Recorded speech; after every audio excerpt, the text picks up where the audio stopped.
Që dje kemi dhënë një sqarim zyrtar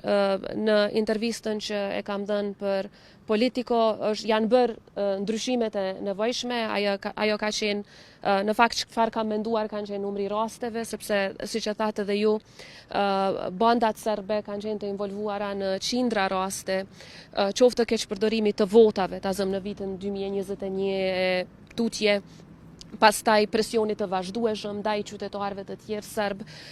futjes ilegale të armëve në Republikën e Kosovës, dhunës ndaj qytetarëve, ta zëm ka pas djegje të makinave, ka pas edhe sulme ndaj gazetarëve, 93 raste keme vetëm të sulmeve ndaj ushtarëve të KFOR-it, 93,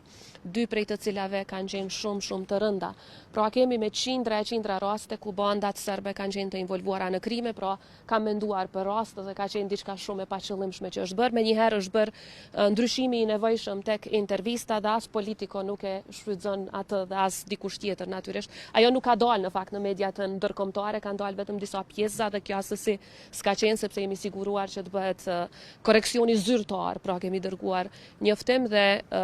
natyrisht që ky ndryshim është bërë edhe te versioni i postuar në presidencë, kështu që ju falenderoj edhe juve si media për mirëkuptim.